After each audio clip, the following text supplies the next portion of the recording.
Okay, so my name is Dillian Salas. I'm a current graduate student at Cal State Long Beach studying sport management, and this is part of the Career Readiness Project to help current grad students and recent grads in their career transitioning into the sports industry. And I'm here with Evan Parker of The Athletic. And Evan, if you don't mind just giving a brief introduction really quick. Sure. I appreciate you having me on.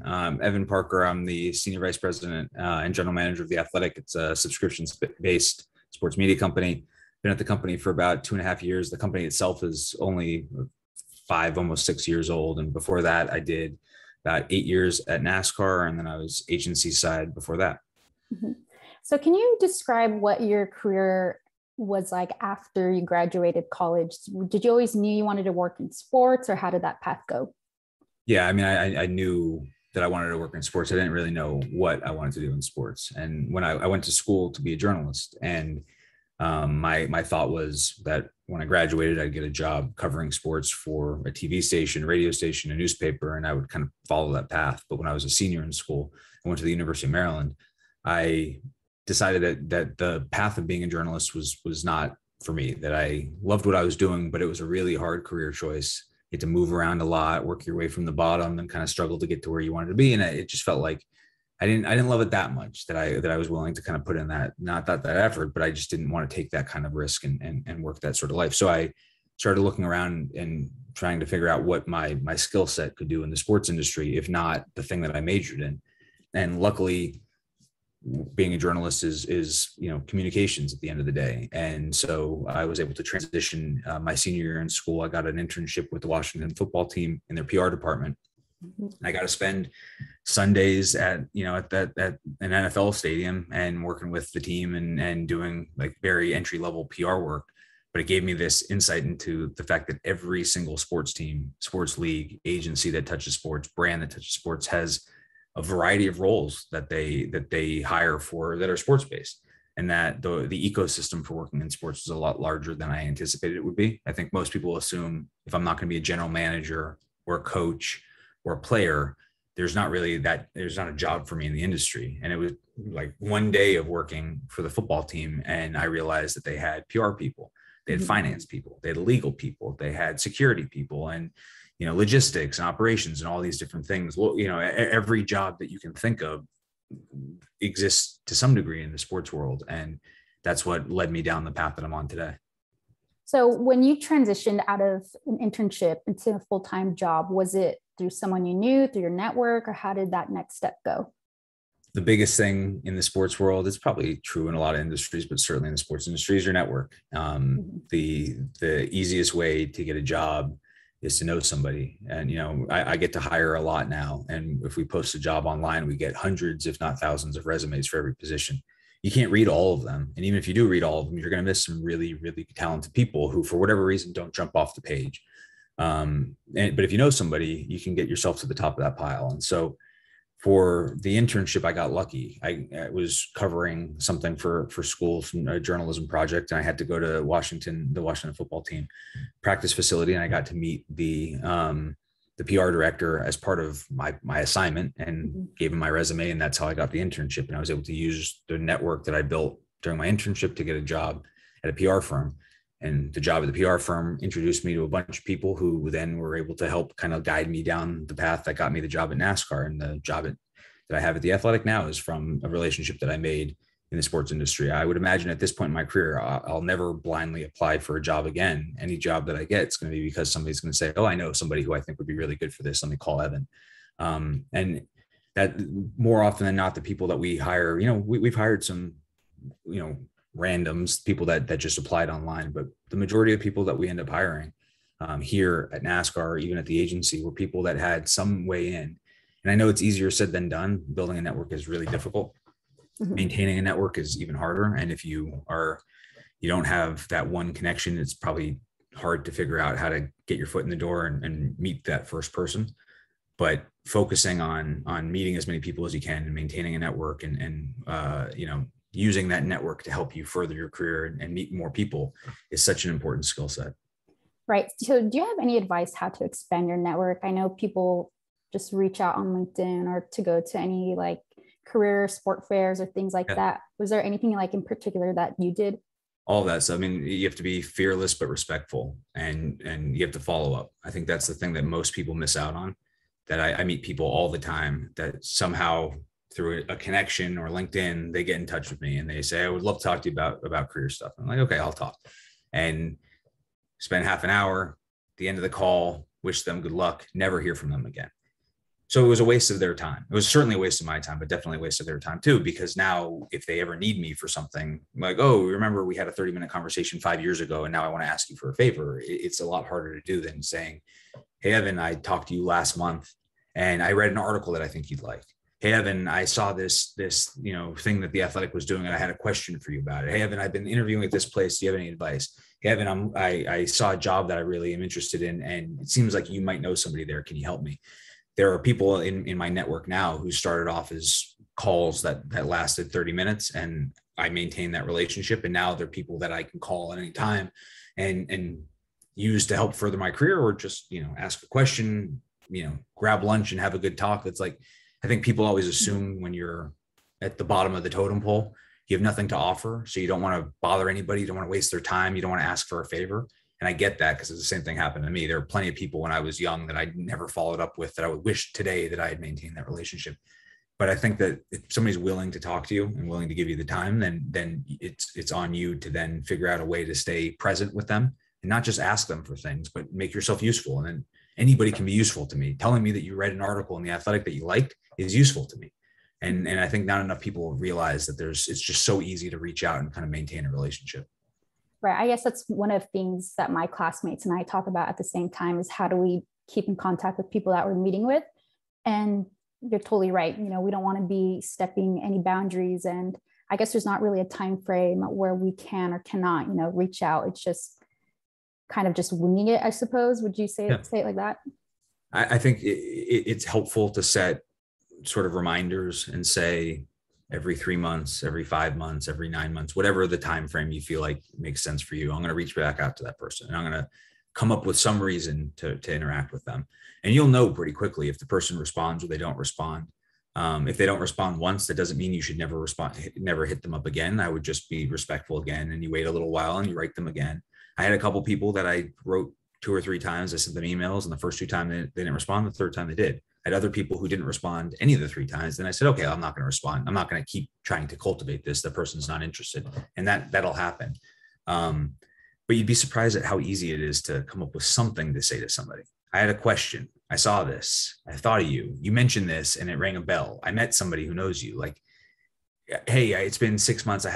We haven't reached out and talked. I just wanted to say hi and let you know that I still appreciate the time that you gave to me 6 months ago.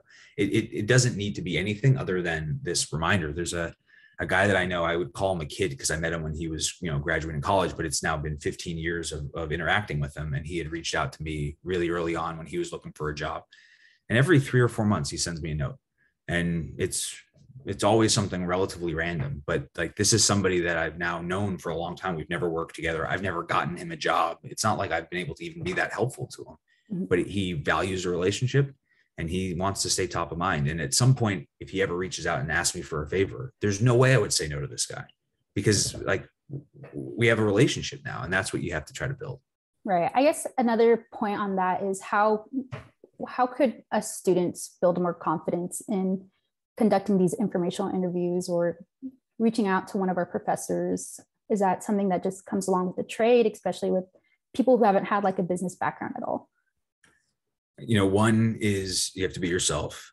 You have to be comfortable not being comfortable and asking questions and reaching out, being vulnerable. It'll get easier the more times you do something like this. So that first call that you make is going to suck and it may not go that well, but the next one will go slightly better. And then eventually it'll just feel natural. I would throw yourself into situations where you have to meet people. It doesn't have to be for the sports industry, but just getting comfortable talking to people that you don't know is not only important to build your network, but in any job, you're going to have conversations with people you don't know. So, getting better at presenting in front of a group, getting better at going to a party. It can be a fraternity party. It doesn't matter, but like walking up to people you don't know and introducing yourself. Mm-hmm. It's one of the scariest things in the world. But I go to, networking events all the time now, conferences and things like that. And, you don't want to be the person standing by themselves, looking at their phone, being super uncomfortable and awkward. you want to be the person that's out there meeting people and making the most of the experience. And so even for me today, 15 plus years after starting my career, I have to like, okay, Evan, you can do this. Go say hi to this person. There's 3 people over there talking. It looks like there's room for you to sneak into the conversation. Go introduce yourself. What's the worst that can happen? So you have to just sort of force it. And, you know, at the end of the day, if anybody is willing to talk to you, they are going to be understanding that you might be nervous. You can be honest. Hey, this is my first time doing this. I'm a little bit nervous or whatever. People aren't going to judge you. People aren't going to be disrespectful. I think the vast majority of people that you'll reach out to are going to be happy to help. They'll remember what it was like when they were in your shoes. And if they said yes to the call, then they're going to be totally fine to answer the questions, even if it's not perfect. Every once in a while, you'll get a jerk, you know, so you move on, right? It's not the end of the world. Right. Yeah. There's another thing I wanted to touch base on. You had mentioned that when you worked at NASCAR, did you already have an understanding of that sport prior to getting that job you held there? Kind of. I'd watched races before. I wasn't a diehard fan. I didn't know a ton about it. I didn't grow up with the sport, but I knew enough that I was able to you know, sit in an interview and talk about the sport intelligently. I learned a ton in my 8 years. I went and, you know, my day 1 at NASCAR to the last day that I worked there, the amount that I learned about the sport increased 100-fold. But I knew enough in that interview that they looked at me and said, okay, well, this person, at least if they're not an expert, they can become an expert down the line. And I think that's the important thing, is just being able to show people that you have the understanding, that you're curious, that you're smart, that you did some legwork. You know, if you showed up to an interview at NASCAR or any company and they said, yeah, you know, have you ever watched a race? And the answer is no. Do you know any drivers? No. That just makes you look lazy. Right? Like you can research these things. You can learn on your own. They don't expect everybody to have grown up in a NASCAR family and be a diehard.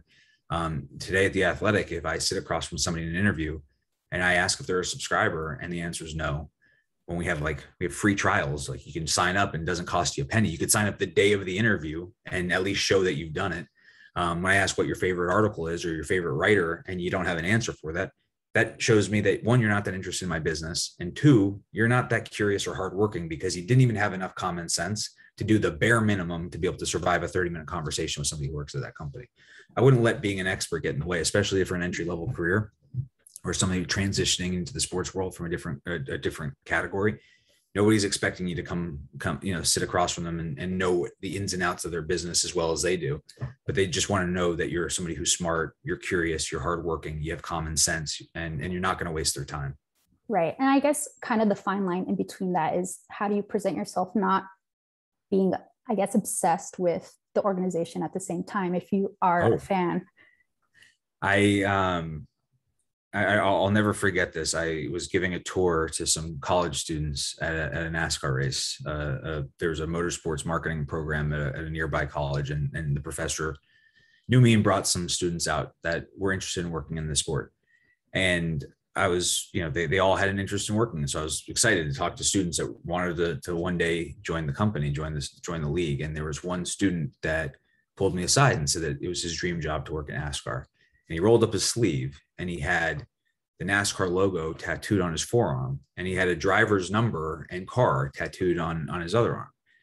And yeah, that shows that he's a big fan. But to me, it's a huge red flag, because I'm not trying to hire somebody who's going to be trying to get an autograph from a driver when they're at the racetrack, right? You need to hire professionals. You want to hire somebody who appreciates the business that you're in, who respects the business that you're in, but isn't so big of a fan that they can't actually think about it from a business. Because at the end of the day, if you work in the sports world, you can't be a fan in the same way that you would be if you were, you know, a doctor, a lawyer, a school teacher, a police officer, and you're just watching on, you know, the games or the races on TV. The reality is, if you work in the business, it's a business. You have to approach it like a business. You have to do things that maybe are not in the best interest of your own fandom, but are in the best interest of the business that you're working for. And needless to say, that guy didn't get a job with me that day. I don't know what he's doing today, but to me, that was like as big of a red flag as I could find on somebody that, yes, you're a fan, but you're probably not going to be the type of person who could look at a situation and leave your bias at the door. And you need to be able to do that to be successful in your career. Right. And I think another thing for students who are just finishing college that's holding them back is maybe moving out of their hometown to a different market. And especially for us, we're in the Los Angeles County, you know, not too many students want to move. Is that something that you ever did in your career, from location to location? Yeah, I did 5 years in Charlotte, North Carolina. Grew up in LA, born and raised, and left LA. Other than my time at college, I left LA for the first time to work. In my job at NASCAR. My wife works in the sports industry. She's from Ohio. She lived in Charlotte. Now, we lived in San Francisco. So I moved again for a job to San Francisco. She's lived in San Francisco for a job, and now we're in LA. So you have to be open to it. It doesn't mean that it's always going to make sense, but I think early on in your career, the goal is to get experience, to build your resume, to make contacts. And, the good thing for everybody who's going to be watching it, if you're based in LA is a great job market in the sports industry. You have some good opportunities here. The flip side to that is if there's a really good opportunity for something in Portland, Oregon, or in Las Vegas, or in New York City, being willing to take that chance and say, I can always come back. When I moved from LA, I didn't know what the future was going to hold, but I knew that LA wasn't going to go anywhere. And one day, if I wanted to come back, I could, and I'm back. And so I think that, early on in your career, your job should be to get as much experience as you can, to break in. Turning down a job because it's in a city you don't want to live in is a choice that everybody has to make. And for some people, it might be the right choice for them. But if you have the flexibility, then I think it's worth leaving. And I also think, just as like a human being, getting out there and experiencing other cities and other cultures and being outside of your comfort zone and away from your family can be really good from a personal growth standpoint. Right. And then you said that your wife worked in the sports industry, and I don't know if this is too personal or not, but having each of you work in the sports industry with, events going on weekends, holidays, was that something you guys had to navigate when you were first early on in your marriage, or something that's still ongoing? I mean, it's always ongoing. We met through working in the sports industry. So the day that we met, we already knew the lives that the two of us had chosen, and the demands that puts on any kind of relationship. But that, to some people that might be a negative of that, life is chaotic. There's a lot of travel nights and weekends. On the same time, it's like, I found somebody who understands and who is not upset if there's a game on that I have to watch because it's for work, or if there's a trip I have to take because of an event that I have to go to. So I think that there's pluses and minuses to all of it, but for us, it works. She has had a great career doing things that she loves, and it just happens to be in the same industry that I'm in. So there's a lot of like beauty in that we get to share in things and understand what each other is going through every day. That's amazing. Congrats. I know my friends and I always talk about, what if we want to spend like a Christmas one day, but it's just something that we're still learning to, go through and understand that, life is going to change once we're out of college. Yeah. I mean, Maggie worked for the Charlotte Hornets and then the Golden State Warriors. The Golden State Warriors, NBA in general, plays every single Christmas. They usually play Thanksgivings. It's been a few years without us being able to travel over the holidays because of that. NASCAR would have races on pretty much, most of the major holidays in the spring and the summer. Mm-hmm. So there'd be, things that we just knew we couldn't do. And, but at the same time, it allows you to travel to all these cool events and do all this cool stuff and get to have a fun career. So, it's everything is a sacrifice. There's no job that's perfect. There's no job that's like, doesn't have its potential landmines or issues. But there are much worse ways to make a living than being in the sports industry. Right. So has the pandemic kind of been like a godsend almost because you get to spend more time with each other, or is it? Yeah. I mean, where she's in the other room on a call, I'm over here on a call. We've got this little sports office of ours, the 2-person company that gets to show up every day. We're not traveling. Mm-hmm. I had a lot of trips planned that got canceled. She obviously had a lot of games that they didn't need to go to because, mm-hmm. Fans weren't in the arena and stuff like that. So we're both eager for sporting events to get sort of back to normal where, places will be packed and everything like that. But there's been a silver lining in that we're not on the road all the time, and we've been able to be home and stuff like that. The biggest problem is that our dog's now got separation anxiety because he hasn't been alone now for 18 months after getting used to us being on the road all the time. We're gonna have to wean him off of us at some point. I definitely saw people taking classes about that, how to teach their dog how to, I guess, be on their own again. That's so funny.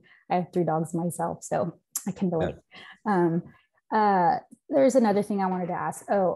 So working for a news media organization, I kind of wanted to know, just because I also work in news, what was it like for your company when when it was the passing of Kobe Bryant? Did you have to like reorganize your whole structure of what was going to happen for the next day, the breaking news, send reporters out? Mm-hmm. We do that, unfortunately, and it's not always about a death, obviously, but we have to do that every day. Mm-hmm. In the news industry, you have to plan, you have to prep, but you never know what's going to happen. Right. It can be as simple as this team won and that team was supposed to win, to as big as this person was arrested or that person died or this person got cut. There's always something going on. And so, every day we've got people who have to throw away whatever their plan was and adapt to whatever the breaking news is. The reality for our business is that every writer, every journalist knows that. So they're really used to the chaos. They're always working on multiple things at once. We have writers who are out there working on a project that could be 6 months in the making, because every day something else pops up that takes them on a different path. And so they're working on this thing. They're trying to get interviews. They're trying to write it. It takes a while to report things out. News breaks over here. So you put your pen down and you stop paying attention to that. And you go adjust to this thing. And every day you're kind of bouncing between the things that you really want to do and the things that you have to do to cover your sport. So for, the day that Kobe died, we were able to send a reporter out to the crash site immediately. We were able to write a news article from somebody who was just covering it like, basic news. We had our NBA staff was able to go out there and talk to people who knew Kobe and go to the Mamba Academy. And we have writers who had worked with him for decades who were able to write about their impressions of Kobe as a basketball player, as a father, as a man, as a business person, and all these different things. And so, nobody knew it was going to happen. Right. I would be lying to say that we had prepped at all for an event like that, right? Like that's just something that you never expect. Mm-hmm. In the news industry, oftentimes you'll write obituaries, parts of obituaries for older people that you assume at some point are going to pass away. There's a 95-year-old MLB, Hall of Famer that has been sick. Well, let's at least, build majority of it because he's already lived 95 years. You could write the first 95 years of his life, save a little bit for the end. And if he passes away, you can adjust and everything. We didn't do that for Kobe Bryant, right? Mm-hmm. We thought, like everybody else, you got another 40 years before you have to do that work. But you have to be nimble. And I think in our industry, every day there are going to be tons. We've got so the way our business works, everybody's talking all the time. We're on Slack as a company. We have a breaking news channel of anything that we hear about, that we know about, that we think is going to break, that just broke, that somebody else has been talking about. And every day it's just being pinged with, things big and small. And you can see the entire company has to adjust based on the size of the news. If it's that some offensive tackle for an NFL team stubs his toe, one person deals with it. If it's Kobe Bryant passes away in a helicopter crash, you've got dozens, or more who have to adjust and get to it. So it always depends on the situation. Mm-hmm. So do you feel like your career's kind of come at a full circle moments, considering you did want to become a sports journalist? Yeah. I still have not written anything that's been published on The Athletic. I haven't done the things that I thought I was going to do when I was in school. Mm-hmm. But if you had told me when I was in school that my job was to be on the business side of a sports journalism enterprise and that my role would be to help journalists do their best possible work, I would have said, that sounds amazing. And that sounds like something that I would love to sign up for. So I think it's exactly right. This is the kind of a job that I went to school for it. And every position that I had over the last few years has given me the expertise and the relationships and the confidence to do the job that I have today. And it's cool to think back that, it took me a long time, right? I graduated college in 2005. It's 2021.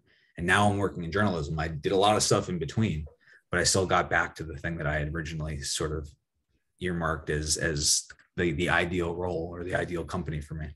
Right. You mentioned on a podcast that I heard last night that when you're hiring, you're also looking to expand a more diverse organization, whether it's with women or people of color or, women of color, things like that. Can you touch on the importance of that, especially for someone like me who is Mexican and obviously a woman?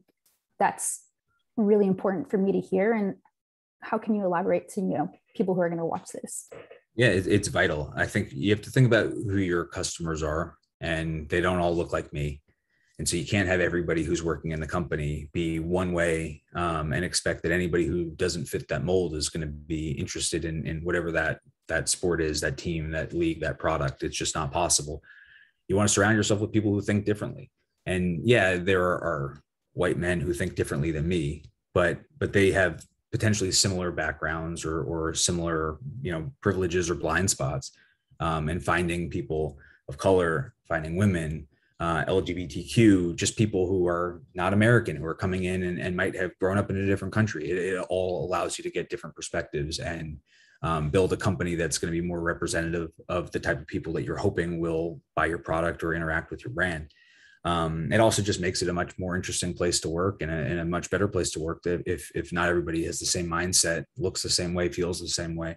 Mm-hmm. And so I think it's one of those, if you want a successful company, you can't just hire people who look like you. It doesn't matter what you look like, right? Like I'm speaking as a white male, but as a Mexican female, if you just want to hire only Mexican females, you can go about building a business that way, but there may be things that you don't realize that you're not thinking about because everybody's got a similar mindset. So I just think diversity in general is something that for companies that really care and want to grow, making sure that the employees look different from each other, act different from each other, believe different things, love different things. I think that's what can make a special business.